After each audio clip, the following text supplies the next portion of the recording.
प्रिय विद्यार्थियों, नमस्कार। मैं अनिल कुमार यादव, सहायक आचार्य राजनीति विज्ञान, राजकीय कन्या महाविद्यालय बहरोड। विद्यार्थियों, यूट्यूब चैनल के इस वीडियो में आपका हार्दिक स्वागत और अभिनंदन। विद्यार्थियों, आज के इस वीडियो में हम मनु के न्याय संबंधी विचारों पर चर्चा करेंगे। विद्यार्थियों, मनु ने अपनी रचना मनु स्मृति में न्याय के सैद्धांतिक, संस्थागत व व्यवहारिक पक्षों का विस्तारपूर्वक वर्णन किया है। मनु स्मृति में दंड को सर्वोपरि सत्ता स्वीकार किया गया है। विद्यार्थियों, राजा को दंड शक्ति का प्रयोग सोच समझ के साथ करना चाहिए, ऐसा मनु का कहना है। प्रजा को आश्वस्त एवं भय मुक्त रखना शासक का मुख्य दायित्व है। राजा इस दायित्व का निर्वाह तभी कर सकते हैं जब प्रजा न्यायिक शक्ति का निष्पक्ष व सीमित प्रयोग करे। यही शासक का विद्यार्थियों धर्म है।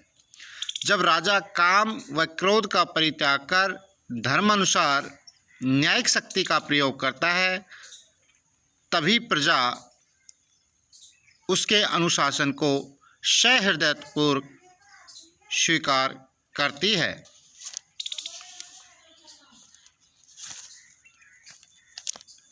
राजा की अंतिम न्यायिक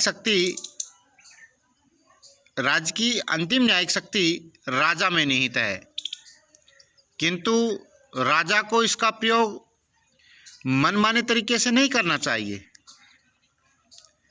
यदि राजा अदंडनीय को दंडित करता है और दंडनीय को छोड़ देता है, तो ऐसा राजा अपयश पाता है और वह नरक में जाता है। अब बात करते हैं विद्यार्थियों शासक की न्यायिक शक्तियाँ व मर्यादाओं पर। मनु के अनुसार दंड के द्वारा समाज में सद्गुण की प्रतिष्ठा करना और हर प्रकार की बुराइयों का प्रतिकार करना राजा के अस्तित्व का परम लक्ष्य माना गया है। विद्यार्थियों, मनु शासक को न्यायिक शक्ति का प्रयोग करते समय क्रोध और मोह से परे रहने का परामर्श भी देता है तथा यह भी कहते हैं कि शासक को प्रिय व अप्रिय के भेद को त्याग कर यमराज के समान व्यवहार करते हुए दंड शक्ति का प्रयोग करना चाहिए। मनु के अनुसार शासक के द्वारा न्यायिक शक्ति का समुचित प्रयोग जहां उसकी कीर्ति में वृद्धि करने वाला होता है, वहीं स्वर्ग की प्राप्ति में सहायक हो सकता है। मनु ने शासक के द्वारा अनुचित दंड के प्रयोग को निषेध किया है। विद्यार्थियों, इस प्रकार राजा की न्यायिक शक्ति व मर्यादाओं के बारे में यहाँ पर मनु ने बताया। अब बात करते हैं विद्यार्थियों न्यायपालिका का संगठन। विद्यार्थियों, मनु का कहना है कि राजा को न्यायिक कार्यों के निरीक्षण हेतु न्याय सभा में ऐसे ब्राह्मण व पदाधिकारियों के साथ ही बैठना चाहिए जो विधि विशेषज्ञ हो, अर्थात कानून के ज्ञाता हों।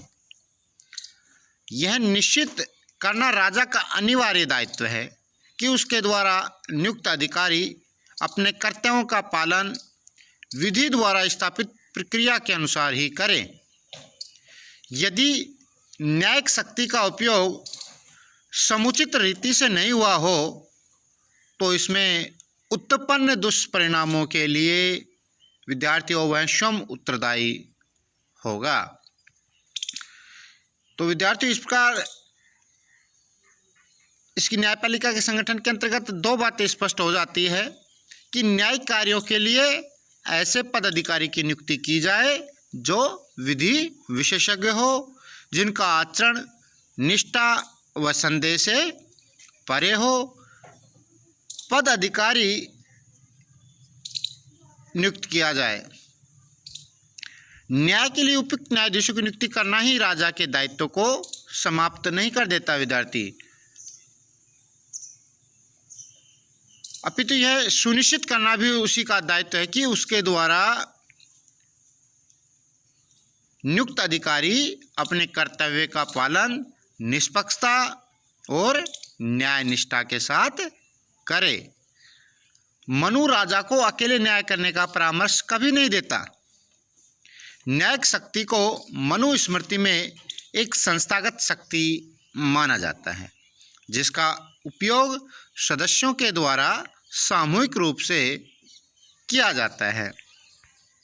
अब बात करते हैं विद्यार्थियों न्यायाधीशों की योग्यताओं पर।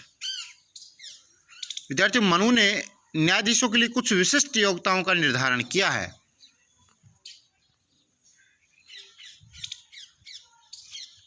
मनु के अनुसार न्यायाधीशों को विद्वान ब्राह्मण होना चाहिए, उसे स्मृतियों व अन्य शास्त्रों में निपुण होना चाहिए। मनु क्षत्रियों और वैश्यों को भी न्यायाधीश के पद पर नियुक्त किए जाने के समर्थन में रहे हैं विद्यार्थियों, किंतु यह संभावना ब्राह्मण के उपलब्ध न होने पर ही स्वीकार की गई है। विद्यार्थियों मनु ने न्यायाधीशों की निष्ठा और चारित्रिक उत्कृष्टता पर विशेष बल दिया है। मनु ने न्यायाधीशों में ऐसी योग्यताएं भी मानी हैं जिसके द्वारा वे वादी अथवा प्रतिवादी के आंतरिक भावों को अच्छी तरह समझ सके। मनु न्यायाधीश के पद पर अन्य न्यायाधीशों की नियुक्ति का समर्थन करते हैं जिनकी निष्ठा और निष्पक्षता पर किसी प्रकार का संदेह न हो, जो विधि व शास्त्रों में भली भांति पारंगत हो।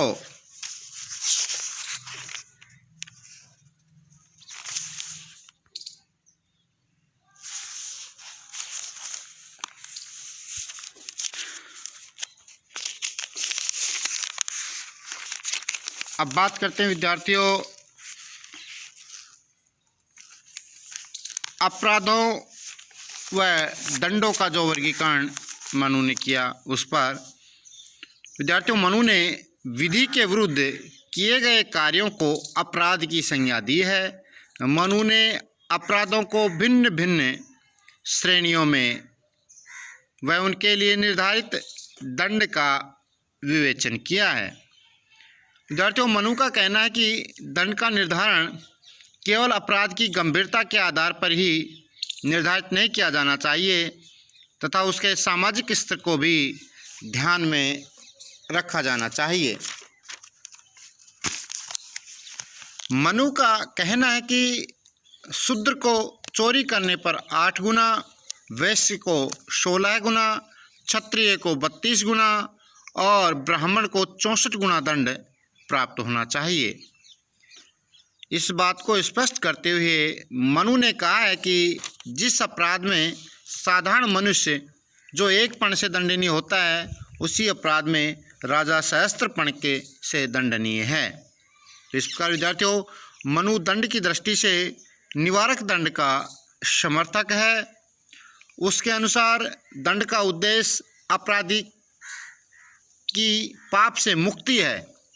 जघन्य अपराधों में दंड का उद्देश्य अन्य लोगों के मन में भय की आशंका के द्वारा अपराध के बचे रहने का भाव उत्पन्न करना है।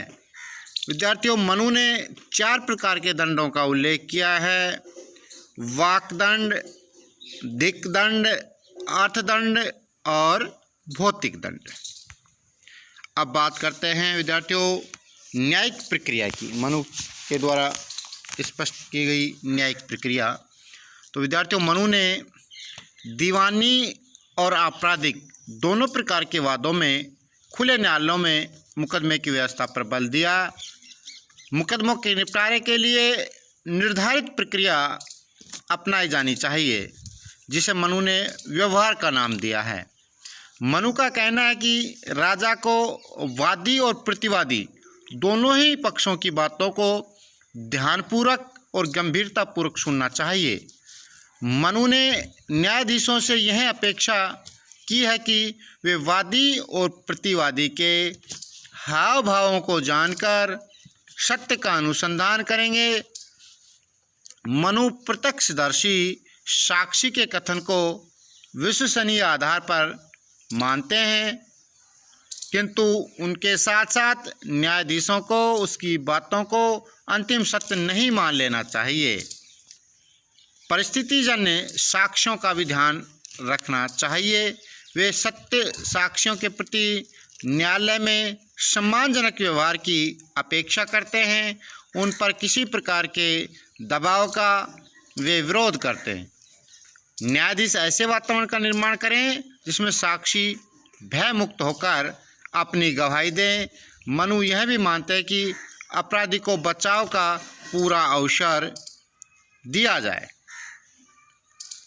इस प्रकार विद्यार्थियों, मनु ने न्याय व्यवस्था की सर्वांगीण विस्तृत वर्णन किया है। मनु के योगदान का महत्व इस तथ्य से स्पष्ट होता है कि यूनान में राजनीतिक विचारों के द्वारा राजनीतिक दर्शन के सूत्रपात से भी शताब्दियों पूर्व मनु ने राज्य की प्रकृति, संप्रभुता, शासक पर नियंत्रण, न्याय व दंड व्यवस्था पर राजनीति, कार्य प्रणाली, राज्य व समाज जैसे विषयों का व्यवस्थित विवेचन विद्यार्थियों यहाँ पर किया है। धन्यवाद।